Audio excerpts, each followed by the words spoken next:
मात्र में आप सभी को आज पढ़ते समांतर चतुर्भुज की प्रमुख विशेषताओं का अध्ययन करेंगे कि क्या क्या विशेषताएं होती है जो हमारे लिए बहुत ही ज्यादा इंपॉर्टेंट होगी। इस विशेषताओं को बहुत अच्छे तरीके से पढ़ेंगे। इसकी प्रॉपर्टीज क्या क्या होती है, प्रॉपर्टीज ऑफ द पैरेललोग्राम। अब तक हम लोगों ने पढ़ लिया था कि समांतर चतुर्भुज में दो पेयर जो होती हैं वो एक दूसरे के समानांतर होती हैं, और उसके आगे का चीज देखेंगे कि उसमें और क्या क्या खास बात होती है। ये इसकी वर्टिसेस है A B C D, CCS के भी नाम से जानते हैं। ए बी समानांतर थी सी डी के या डी सी के, और ए डी पैरेलल थी बी सी के।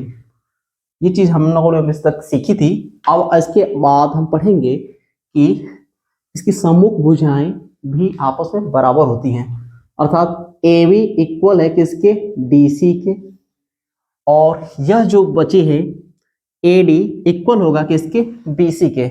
यह भी अब ध्यान दीजिएगा, एडी बराबर या AD is equal to B C. अब उसको और अच्छे से समझेंगे कि यह जो एंगल है ये इसके एंगल होगा सम्मुख कोण, अर्थात एंगल ए का जो वैल्यू होगा वो किसके इक्वल होगा, सी के, क्योंकि ये इसके अपोजिट एंगल होते हैं पैरेललोग्राम के। जो रिमेनिंग एंगल बचे हैं उसको भी देख लेते हैं। Angle D is equal to angle B के इक्वल होगा।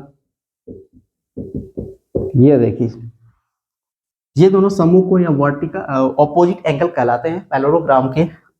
अब इसके बाद हम और देखेंगे कि इसमें क्या खास बात होती है। ये देखिए, अभी हमने इस ज्योमेट्री में मैंने बताया था, आपको यह ध्यान भी होना चाहिए कि जब भी दो पैरेलल रेखा को, पैरेलल लाइन को कोई भी एक तिर्यक रेखा ट्रांसवर्स लाइन कट करती है तो उसकी एक ही ओर के बने अंतःकोणों का जो योग होता है वो 180 डिग्री होता है, अर्थात 1 angle 1 plus 2 is equal to 180 degree. इसी प्रकार इसका एक कन्वर्स या उल्टा भी हम विलोम अनुपात बोलते हैं कि यदि एक तिर्यक रेखा जब भी किसी भी रेखा को कट करती है तो उसकी ओर बने अंतःकोणों का योग अगर 180 डिग्री या पाई होता है, वो दोनों रेखाएं एक दूसरे क्या होती है, समांतर होती हैं। ओके, आप यहां से एक चीज और कंक्लूड कर सकते हैं, एंगल बी प्लस सी जो होगा वह 180 डिग्री होगा। इसी प्रकार से एंगल ए प्लस डी भी 180 डिग्री होगा। यह क्रमिक एंगल होते हैं, सीक्वेंसिंग एंगल होते हैं समांतर चतुर्भुज के। अब आप यह देख लें, एंगल 1 प्लस बी भी क्या होंगे, 180 डिग्री होंगे। एंगल 1 प्लस एंगल बी जो का मान होगा 180 डिग्री होगा। जो रिमेनिंग बच रहे हैं एंगल सी और डी को भी हम आपस में जोड़ेंगे तो इसका मान आएगा 180 डिग्री। ये बहुत इंपॉर्टेंट रिजल्ट है। अब अगला रिजल्ट पे हम ध्यान देंगे कि वो क्या खास होता है। चलिए, इसके विकर्ण, समांतर चतुर्भुज के प्रमुख विकर्ण डायगोनल के बारे में हम अध्ययन कर लेते हैं। उसकी क्या खास बात होती है। यदि हम उसके अपोजिट एंगल को मिलाएं, ए से सी को मिला दें, कुछ इस प्रकार से अगर मिलाते हैं, एक विकर्ण बनता है जिसको हम एसी के नाम से कहते हैं, अर्थात समांतर चतुर्भुज में दो विकर्ण बनेंगे, एक एसी एक बीडी। अब ये जो विकर्ण बनते हैं इसकी कुछ प्रमुख विशेषताएं भी होती है, आइए उसको भी देख लेते हैं। सबसे पहली और प्रमुख विशेषता यह है, अगर आपके सामने कोई विकर्ण समांतर चतुर्भुज में एक विकर्ण बन रहा है तो वह त्रिभुज को दो बराबर भागों में विभक्त करेगा, अर्थात यह दोनों जो त्रिभुज बन रहे हैं, angle A C D and angle A C B का क्षेत्रफल और सर्वांगसम यह दोनों होंगे। अब ये कैसे होंगे हम देख लेते हैं। ये बहुत इंपॉर्टेंट है एग्जाम पॉइंट ऑफ व्यू से भी और एनालिसिस पॉइंट ऑफ व्यू से भी। त्रिभुज ए डी सी एंड त्रिभुज ए बी सी में, in triangle A D C and A B C में कुछ प्रमुख विशेषताएं होती हैं, उसको हम नोट करेंगे। ये देखिए, ये जो एंगल होगा इसके इक्वल होगा angle 1 is equal to angle 2, एकांतर अंतःकोण से, अल्टरनेट एंगल से। इस प्रकार आप यह भी देख सकते हैं कि एंगल 3 का जो वैल्यू होगा वो एंगल 4 के इक्वल होगा। ये भी एकांतर कोण से, अल्टरनेट एंगल से होंगे। और एसी जो डायगोनल है इन दोनों त्रिभुजों में क्या है, कॉमन है। तो आप यहां से सर्वांगसम प्रमेय लगा देंगे, कॉन्टिन्यूटी।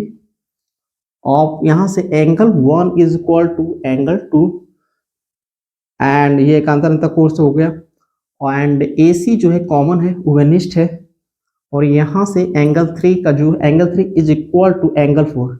यहाँ से एंगल साइड एंगल से आप यह दिखा सकते हैं चित्र की ट्रायंगल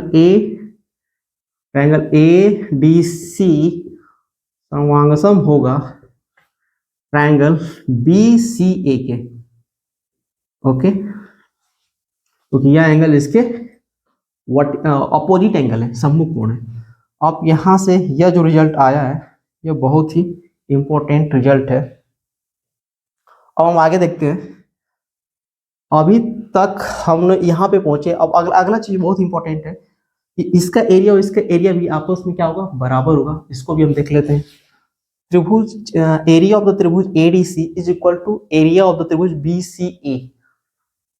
क्षेत्रफल हम लिखते हैं त्रिभुज क्षेत्रफल ADC का इक्वल होगा किसके भाई लोग, क्षेत्रफल त्रिभुज BCA के, त्रिभुज BCA के। ये भी एक इंपॉर्टेंट रिजल्ट है। आप यहाँ से भी थोड़ा ये ध्यान देंगे तो ये जो AC है डायग्राम, यह जो पैरेललोग्राम को दो बराबर भागों में विभक्त कर रहा है। अब आप आगे भी देखेंगे एक डायग्राम, अगर हम D को B से मिलाएं तो इसमें भी कुछ खास बात होगी। ये देखिए आपको मिला दे रहे हैं।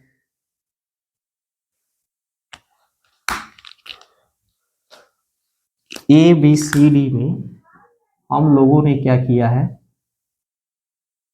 अब B को D से जब मिलाते हैं तो क्या बनता है इसमें देखते हैं। सॉरी अब यह दोनों त्रिभुज आपस में समांगसम और क्षेत्र, इनका जो एरिया है वो भी बराबर होगा। अब ऐसे इसमें से ये एंगल जो होगा, इसको x मान लें तो ये एंगल XY के इक्वल होगा। क्यों इक्वल होगा, क्योंकि ये भी एकांत कोण से हम लोगों ने पढ़ा है। ये जो जेड की डायग्राम बनता है यहाँ से, इसका जो मान होता है इसके मान के इक्वल होता है। ये जेड का डायग्राम बन ही रहा है। इसे लिंक दे दूंगा, आप लोग इसको एक बार फिर से रिवीजन कर लीजिएगा। अब आप देखते हैं यह भी इसके इक्वल होगा। P अगर Q बोले तो P और Q भी इक्वल होंगे, और BD यहाँ पे कॉमन है ही है। तो आपने यह चीज भी सर्वांगसम को यहाँ भी अप्लाई करेंगे। डायरेक्ट मैं रिजल्ट लिख दे रहा हूँ, ले हो जाएगा। त्रिभुज ADC सर्वांगसम होगा CBD के। और ठीक यहाँ से एक और रिजल्ट मिल जाएगा, इनका जो क्षेत्रफल भी आपस में इक्वल होगा, वो भी हम लोग लिख ले रहे हैं। क्षेत्रफल ऑफ त्रिभुज CBD। आप यहाँ पे एक इंपॉर्टेंस नोटिस करेंगे कि समांतर चतुर्भुज के दोनों भी एक दूसरे को बराबर भागों में समद्विभाजित करते हैं, मतलब इक्वली पार्ट में डिवाइड करते हैं। यहाँ से आप यह देख सकते हैं कि OD इक्वल होगा OB के, एंड AO भी इक्वल होगा किसके, CO के, या OA इक्वल होगा OC के। यह एक इंपॉर्टेंट रिजल्ट होता है जिसको हमें ध्यान रखना चाहिए। और एक चीज और यहाँ से देखेंगे, यहाँ पे त्रिभुज AOB सर्वांगसम होगा किसके, त्रिभुज DOC के। एक रिजल्ट यह आ गया। इसी प्रकार से इनका एरिया भी आपस में बराबर होगा DOC के। इसी प्रकार से एक और बचा है, उसको ध्यान से देखिए। यह और यह त्रिभुज DOA सर्वांगसम होगा त्रिभुज BOC के। इनका भी एरिया आपस में बराबर होगा। ये चीज आपको अभी तक ध्यान रखनी होगी। अब हम कुछ और भी चीजों को पढ़ लेते हैं जिसके लिए इंपॉर्टेंट होती है। अब विकर से है तो विकर को एक क्वेश्चन के माध्यम से इसकी और एक प्रमुख विशेषता को हम देखेंगे क्या होती है। जैसे कि यह एक इसका विकर्ण है, ये देख लीजिए, ये एक समांतर चतुर्भुज है। समांतर चतुर्भुज के दो विकर्ण होते हैं। एक होता है, एक को हम D1 बोल दे रहे हैं, दूसरे को हम D2 बोल दे रहे हैं। एक भुजा हम ABCD, इसका डायमेंशन A दे रहे हैं, B दे रहे हैं। ये भी A होगा और ये भी होगा। अब हम इसका एप्लीकेशन और क्वेश्चन के माध्यम से प्रॉपर्टीज को भी देखेंगे और थोड़ा सा इको फ्रेंडली बन जाते हैं, इसके फ्रेंडली नेचर बन जाते हैं। अब इसमें हम यह देखते हैं कि मान लीजिए ए एंड बी की वैल्यू दे रखा है, यहाँ पे ए की वैल्यू दे रखा है 30 एंड बी की वैल्यू दे रखा है 40 सेंटीमीटर ले लीजिए। D1 के बारे में पूछ रखा है, जबकि D2 यहाँ पे मेंशन है 27 सेंटीमीटर। तो कैसे निकालेंगे इसको हम देखते हैं। एक बात ध्यान रखनी होगी क्या, कि समांतर चतुर्भुज के दोनों विकर्णों के वर्गों का योग इक्वल होगा किसके, इसके समांतर चतुर्भुज के भुजा के वर्गों के योगफल के। आप यहाँ से लिख सकते हैं D1 का स्क्वायर D2 का स्क्वायर इक्वल होगा A का स्क्वायर प्लस B का स्क्वायर। यह समांतर चतुर्भुज की भुजाओं के वर्गों का योग है, किसके इक्वल हो रहा है, इसी समांतर चतुर्भुज के विकर्णों के वर्गों के योग के इक्वल हो रहा है। अब यहाँ पे जो डायमेंशन दे रखा है लिख लेंगे।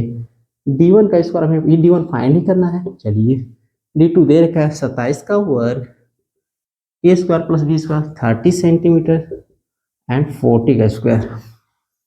इसको हम कर लेते हैं, ये 7 to 9 आएगा, ये आएगा 30, ये आएगा 900 1600, इसको ऐड करके 2500। अब इसको इधर भेज देते हैं तो माइनस में हो जाएगा 7 to 9। ये सिंपल सा सिंप्लीफिकेशन है जिसे हम कर लेते हैं।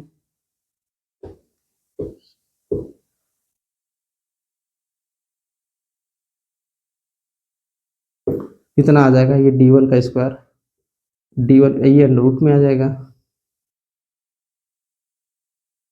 चलिए ओके, हाँ अब ये सब सेंटीमीटर में तो ये भी सेंटीमीटर में हो जाएगा। सबसे इंपॉर्टेंट टॉपिक है इसका क्षेत्रफल। इसका क्षेत्रफल निकालने से पहले हमें एक चीज ध्यान देना होगा कि समांतर चतुर्भुज ABCD में इसको हम आधार, ये इस पे टिका है तो इसको हम आधार बोल सकते हैं, बेस है ये हमारा। इस बेस पे हम लोग क्या करेंगे, एक वर्टिसेस से एक एल्टीट्यूड परपेंडिकुलर ड्रॉ करते हैं, एक लंब ड्रॉ करेंगे। जब लंब ड्रॉ करते हैं सामने वाली भुजा आधार पे, इसका एक नाम देते हैं ए परपेंडिकुलर है किस पे, CD पे। अब हम इसका समांतर चतुर्भुज के क्षेत्रफल को बड़ी आसानी से निकाल सकते हैं कि समांतर चतुर्भुज का क्षेत्रफल जो होगा वो होगा आधार गुणित ऊंचाई, क्योंकि यह जो डायमेंशन आ रहा है यह इसकी ऊंचाई है। तो इन दोनों का जो प्रोडक्ट देगा क्या देगा, हमें क्षेत्रफल देगा। तो समांतर चतुर्भुज का जो क्षेत्रफल होता है ABCD का जो क्षेत्रफल यहाँ से जो निकल के आएगा, एक स्टैंडर्ड रिजल्ट है जिसको हमें इस एरिया को याद रखना होगा। वो कुछ इस प्रकार से, ये इसकी ऊंचाई हो गई, हाइट हो गई, इसका आधार आपके सामने दे रखा है, आधार को हम ले लेते हैं CD, ऊंचाई को हम लोग A ही बोल देते हैं H। तो यहाँ से एक एरिया आ गया। अब जरा यह आपके सामने एक समानांतर चतुर्भुज है ABCD। अभी आप लोगों ने यहाँ देखा था विकर्ण जब ड्रॉ करते हैं तो इक्वली भाग में विभक्त हो जाता है पैरेललोग्राम, समांतर चतुर्भुज दो बराबर भागों में विभक्त हो जाता है। अगर आप इसका भी क्षेत्रफल जानते होंगे, इनका क्षेत्रफल दोनों का बराबर होगा। ये हम लोग जस्ट इससे कुछ सेक्शन कुछ मिनट पहले ही ध्यान दीजिए कि इन दोनों के क्षेत्रफल को हम ऐड करके लिख सकते हैं। क्या लिख सकते हैं, क्षेत्रफल ऑफ त्रिभुज ADC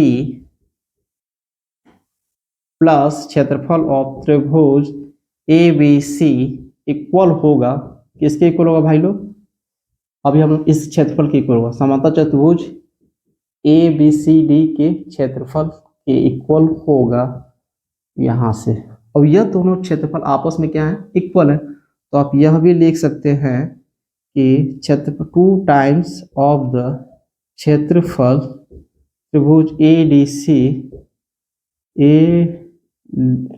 2 टाइम्स ऑफ त्रिभुज ADC इक्वल होगा पैरेलल समांतर चतुर्भुज के क्षेत्रफल के, समांतर चतुर्भुज ABCD के क्षेत्रफल के। अब यहाँ से त्रिभुज ADC का जो क्षेत्रफल निकल के आएगा, ADC का जो क्षेत्रफल होगा वह समांतर चतुर्भुज ABCD के क्षेत्रफल का आधा होता है। ये बहुत ही इंटरेस्टिंग और फैक्ट एनालिसिस आपको बताने वाला हूँ। ये समांतर चतुर्भुज ABCD है अब इसमें क्या हो सकता है, यदि हम उसके विकर जिसमें AC एंड BD को आपस में बराबर कर दें। AC और BD जब आपस में बराबर हो जाए, ये देखिए समांतर चतुर्भुज ABCD मैंने एक ले लिया। जब मैं ये कर रहा हूँ कि AC इक्वल है किसके, BD के, जब AC इक्वल है BD के तो इसको कहेंगे रेक्टेंगल। यह क्या हो जाएगा, आयत बन जाएगा। कंडीशन क्या है, कंडीशन है AC इक्वल टू BD।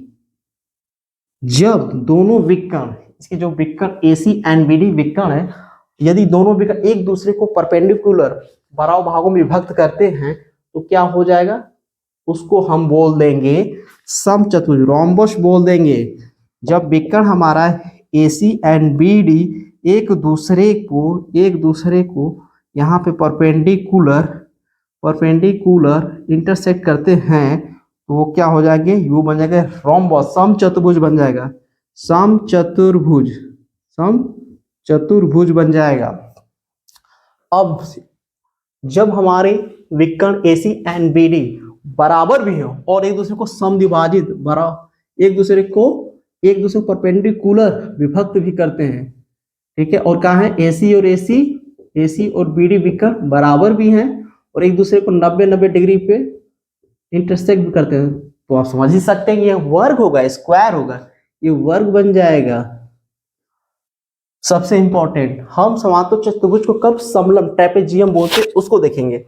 जब आपने अभी देखा है कि यहाँ से हम जब भी क्षेत्रफल निकालते थे तो एक रेडीमेड फार्मूला बन जाता था हमारे सामने कि आधार है हमारा, ये आधार पे एक ऊंचाई, एक परपेंडिकुलर लंब ड्रॉ करते हैं। इसीलिए हम इसको कहते हैं कि जब इसमें हम लंब खींच देंगे ये हो जाएगा समलंब चतुर्भुज बन जाएगा, क्योंकि समलंब चतुर्भुज में एक पेज समांतर होता है, अर्थात यह जो है इसके समांतर एक लंब हमने ड्रा ही कर दिया, ये हो जाता है समलंब चतुर्भुज। ठीक है, लंब पड़ा है ना, ये देखिए लंब पड़ गया, चतुर्भुज बन गया।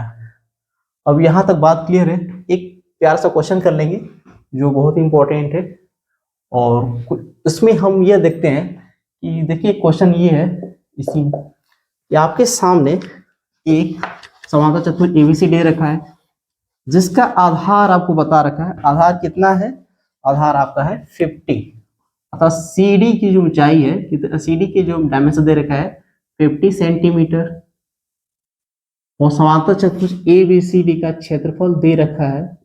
समांतर चतुर्भुज area of the parallelogram ABCD is given as 400 centimeter square.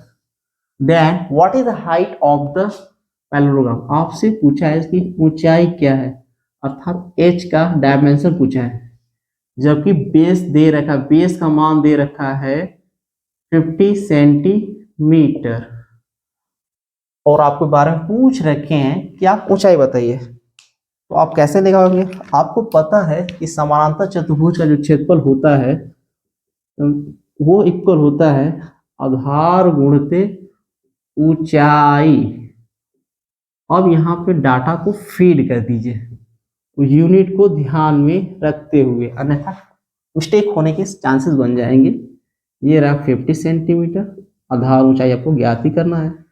एक सिंपल सा सिंप्लीफिकेशन आपको मिलेगा और बहुत आसानी से आप इसको कैलकुलेट कर लेंगे। 8 सेंटीमीटर आपकी ऊंचाई बताना है, ठीक है। ACD या ADC का क्षेत्रफल पूछ रहा है, इसका रीजन पूछ रहा है, इसका बताइए या दोनों, इसका बताइए या इसका बताइए, बात एक ही है क्योंकि दोनों का क्षेत्रफल आपस में बराबर हुआ। आप अब तक आप लोगों ने सीख रखा है क्या क्या डायमेंशन दे रखा है, दे रखे हैं कि हाइट है सामने 20 सेंटीमीटर है, अच्छा इसकी एक हाइट दे रखी है, इसका मान इन्होंने बता रखा कितना 20 सेंटीमीटर, इस पे वो ड्रॉ होगी, वो इसका बेस हो जाएगा। ये हमारा आधार हमारा कितना दे रखा है, बेस हमारा दे रखा है ये देखिए 30 सेंटीमीटर हमारा दे रखा है, आधार हमारा दे रखा है, यहाँ भी दे रखा है 30 सेंटीमीटर। चलिए अब आपको सामने बहुत दो तरीके से कर सकते हैं। पहला मेथड, त्रिभुज ADC का क्षेत्रफल हम लिखते हैं, ये ट्रायंगल क्लास में मैंने बताया था। इसको निकालना सिंपल सा तरीका है कि आधार गुणित ऊंचाई बाई 2, आधार गुणित ऊंचाई बाई 2 करेंगे तो मतलब ADC का क्षेत्रफल आ जाएगा। आधार क्या है हमारा, आधार यहाँ पे है 30 एंड ऊंचाई कितना है हमारे सामने 20/2 सिंप्लीफाई कर देंगे 300 सेंटीमीटर स्क्वायर, यूनिट का ध्यान रखेंगे तो हमारे यहाँ से एक रिजल्ट आ जाता है ये। दूसरा तरीका हम लोग देख लेते हैं क्या है। हमें ये भी अभी हम जस्ट पढ़ा है कि समानांतर चतुर्भुज का क्षेत्रफल जो होता है वो आधार गुणित ऊंचाई के इक्वल होता है, आधार गुणित ऊंचाई के इक्वल होता है।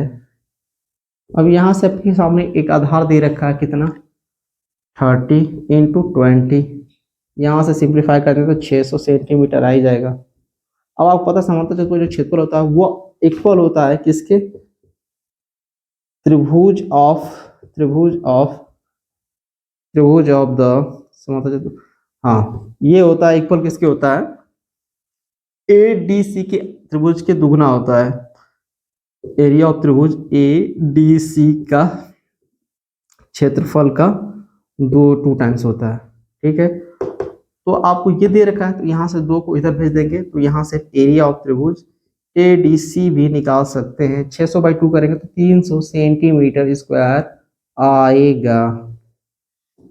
SSC का क्वेश्चन दे रखा है, इसमें क्या क्या दे रखा है, ABC का मान दे रखा है 120 डिग्री। ठीक है, अर्धक, अच्छा एक अर्धक खींचा जा रहा है जो CD को बराबर भागों में विभक्त कर रहा है। ठीक है, और इसका डायमेंशन भी देखा है कितना 6 सेंटीमीटर। चलिए इसका डायमेंशन मेंशन कर लेते हैं, 6 सेंटीमीटर दे रखा है। और इसका परिमाप पूछा है, perimeter of the parallelogram of ABCD पूछ रहे हैं, तो ये इसको बराबर भागों में विभक्त कर रहा है। इसका मतलब ये है कि ये 60 डिग्री बनेगा, ये कितना बनेगा, ये भी 60 डिग्री बनेगा, क्योंकि दोनों का योग कितना हो जाएगा 120 डिग्री हो जाएगा। चलिए जब ये समझ में आ गया तो आपको ये भी देखना पड़ेगा कि जब ये 60 है, अच्छा अभी आपने पढ़ा था कि समांतर चतुर्भुज को एक तिर्यक रेखा कट करती है तो इसके एक ही बने तो कोणों का कितना होता है 180 डिग्री होता है। चलिए तो 120 degree angle B plus angle C का मान जो होगा कितना होगा 180 डिग्री होगा। एंगल बी यहाँ पर 120 डिग्री दिया है, एंगल सी का मान दिया है 180, एंगल सी का मान यहाँ से निकाल लेंगे, इसको इधर भेज देते हैं। एंगल सी हमारा 60 डिग्री आ जाता है, एंगल सी का मान 60 डिग्री आ गया। चलिए आपको पता है इसको एक डायमेंशन देते हैं E, तो त्रिभुज BCE में हम यह देख लेते हैं sum of the all triangles in triangle BCE equal to 180 degree. अर्थात यहाँ पे आप लिख सकते हो कि CBE plus CEB, triangle CBE plus ECB plus क्या बचा ECB, CBE हो गया है, हाँ CEB यहाँ से आप बहुत आसानी से ये एंगल x डिग्री निकाल सकते हो। CEB x डिग्री, इनका मान 60 डिग्री दे रखा है तो बड़ी आसानी से x डिग्री का मान निकाल लोगे। 180 माइनस ये होगा 120, इसमें से घटा दे तो x डिग्री का मान हो गया 60 डिग्री। ये निकालना जरूरी था क्योंकि ये निकल गया तो आपको पता है कि ये एक समबाहु त्रिभुज बनेगा, समबाहु समान बाहु में जिसकी सारी भुजाएं बराबर होती है। तो आपको ये पता ये 6 है तो ये भी 6, ये 6 तो ये 6 और ये 6, क्योंकि DE बराबर होगा EC के, अर्थात ये हो गया 6 6 6 12 12 और ये 6 12 12। अब इसका परिमाप निकाल लेते हैं, इसका परिमाप कितना आता है, परिमाप आ गया, सबको जोड़ लेते हैं, ये भी 12 है, 12 प्लस 12 12 प्लस 12 6 प्लस 6 6 प्लस 6 12 ये होगा 36, इसमें दे रखा है 6 सेंटीमीटर में, तो ये भी आ गया 36 सेंटीमीटर, इसका परिमाप आ गया, तो ये इसका आंसर हो गया। तो पढ़ते रहिए, आगे चैप्टर में हम लोग आयत पढ़ेंगे और अपना प्यार सजेशन और कमेंट कर सकते हैं। Thank you.